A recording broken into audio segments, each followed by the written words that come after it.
पुराने समय में ज्यादातर राज्यों में राजा राज किया करते थे, लेकिन कुछ एक राज्यों पर रानियों का शासन भी था।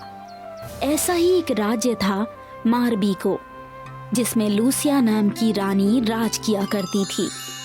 लूसिया को सिर्फ एक बेटी थी। वो अपनी बेटी को बहुत प्यार करती थी। लूसिया को जितना प्यार अपनी बेटी से था, उतना ही प्यार अपनी प्रजा से भी था। वो प्रत्येक वर्ष में एक बार पूरे राज्य के भ्रमण पर अवश्य जाया करती थी। एक वर्ष लूसिया की बेटी मोरबा ने भी लूसिया के साथ भ्रमण पर जाने की जिद की। माँ, मैं भी आपके साथ घूमने जाना चाहती हूँ।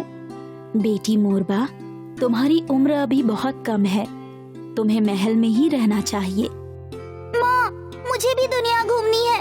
आप अकेले घूमने जाती हैं और मैं यहाँ महल में कैद महसूस करती हूँ। अब मैं छोटी नहीं रही, 15 वर्ष की हो चुकी हूँ मैं। मुझे अपने साथ भ्रमण पर लेकर चलिए ना। मोरबा ने ऐसी जिद ठानी कि लूसिया को उसे यात्रा पर लेकर जाना ही पड़ा। 15 दिन बाद लूसिया, मोरबा और कुछ सैनिकों का काफिला महल के बहुत दूर निकल आया था। उस वर्ष भारी बर्फबारी हो रही थी। अचानक बर्फ का भयानक तूफान आया। लूसिया और मोरबा सैनिकों से बिछड़ गए। जब लूसिया को होश आया तो उसने खुद को बर्फ से जमा हुआ पाया। पास ही में उसकी बेटी मोरबा पूरी तरह से बर्फ में जम चुकी थी। तभी अचानक लूसिया को एक आवाज सुनाई दी।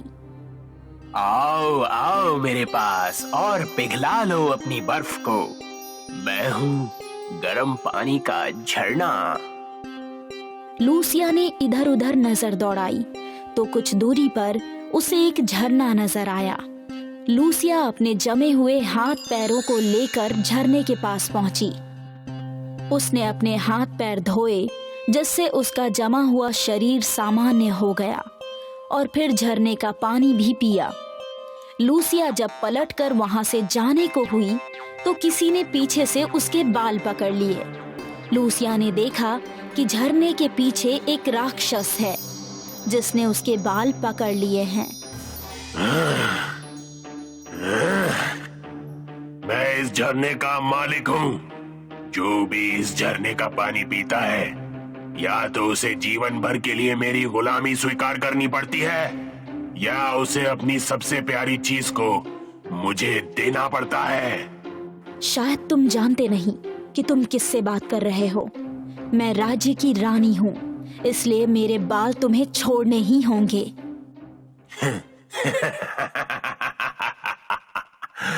तुम कौन हो, मुझे इससे कोई लेना देना नहीं, क्योंकि इस झरने के पीछे मेरा राज्य है और मैं यहाँ का राजा हूँ।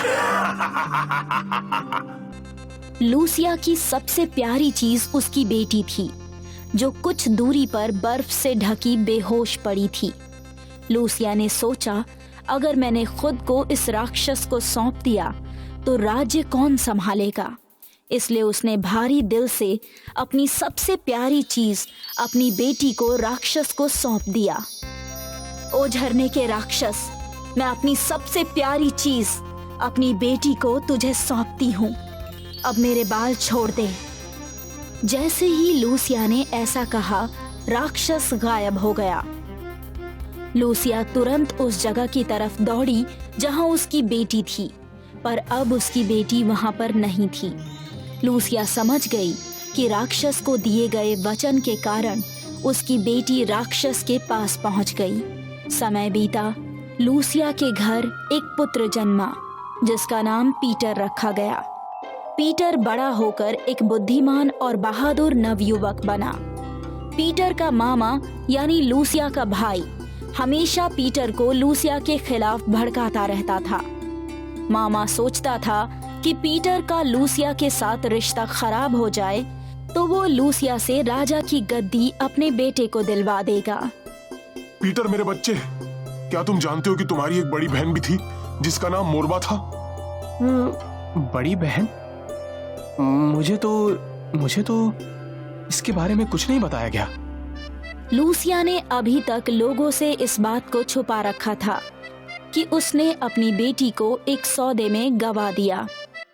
हाँ, मैं आज ही माँ से इसके बारे में बात करूंगा। पीटर तुरंत अपनी माँ के पास पहुंचा और बोला, माँ, क्या मेरी एक बड़ी बहन भी थी? हाँ बेटा, तुम्हारी एक बड़ी बहन भी थी जिसका नाम मोरबा था। क्या? तो आपने आज तक मुझसे इस बात को क्यों छुपाया? बेटा, तुमसे मैं झूठ नहीं बोल पाऊंगी। बहुत समय पहले मोरबा मेरे साथ भ्रमण पर गई थी। रास्ते में तूफान आ गया और मैं और मोरबा सैनिकों से बिछड़ गए। हम दोनों बर्फ में जम चुके थे। एक गर्म पानी के झरने की वजह से मेरी जान बच पाई, लेकिन वो झरना एक राक्षस का था। राक्षस ने मुझसे सौदा किया था कि वो मुझे तभी छोड़ेगा जब मैं उसे अपनी सबसे प्यारी चीज दे दूं। उस समय मेरे पास दो विकल्प थे, या तो मैं जीवन भर के लिए राक्षस की गुलाम बन जाऊं या अपनी सबसे प्यारी चीज राक्षस को सौंप दूं। मैंने दूसरा विकल्प चुना, क्योंकि अगर मैं राक्षस के पास रह जाती तो राज्य को कौन संभालता, मेरी बदनामी ना हो, इसलिए मैंने सभी लोगों से इस बात को छिपा कर रखा। मैंने लोगों को बताया कि मोरबा बर्फ के तूफान में मारी गई। मैं अपनी बहन को वापस लाने झरने के राक्षस के पास जाऊंगा। नहीं बेटा, मैं तुम्हें ऐसा नहीं करने दूंगी। नहीं माँ, नहीं, आप मेरी चिंता ना करें। मैं उस राक्षस को हराने का कोई ना कोई रास्ता अवश्य ढूंढ लूंगा। पीटर कई दिनों की यात्रा के बाद गर्म पानी के झरने के पास पहुंचा। अरे राक्षस, बाहर आओ! मैं अपनी बहन को वापस लेने आया हूँ। बाहर आओ!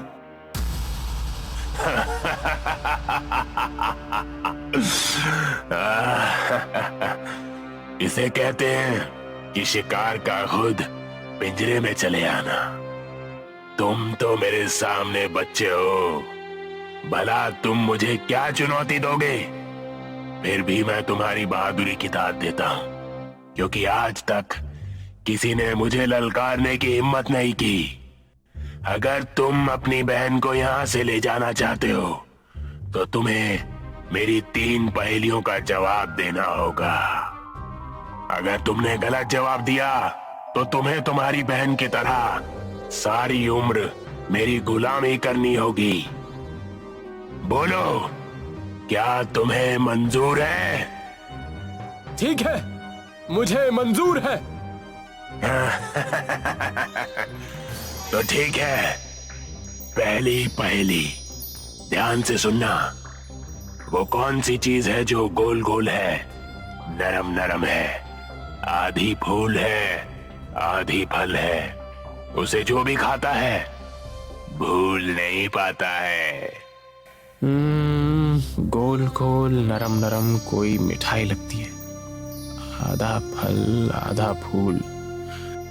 पीटर का ध्यान गुलाब के फूलों पर गया और पास में ही जामुन का पेड़ भी था। आधा फूल यानी गुलाब, आधा फल यानी जामुन, और गुलाब जामुन खाकर कोई भी उसे भूल नहीं पाता। पहली पहेली का जवाब है गुलाब जामुन। ठीक है, अब दूसरी पहेली का जवाब दो। वो कौन सी चीज है जो बच्चे को जवान और जवान को बूढ़ा बना देती है? बच्चे को जवान और जवान को बूढ़ा बना देती है। ये चीज तो उम्र ही है। उम्र बच्चे को जवान और जवान को बूढ़ा कर देती है।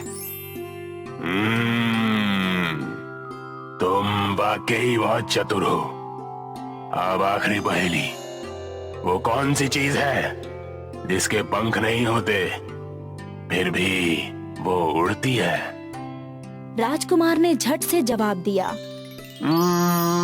पतंग। और इस तरह बुद्धिमान नवयुवक पीटर अपनी बहन को राक्षस के चंगुल से छुड़ाकर घर वापस ले आया।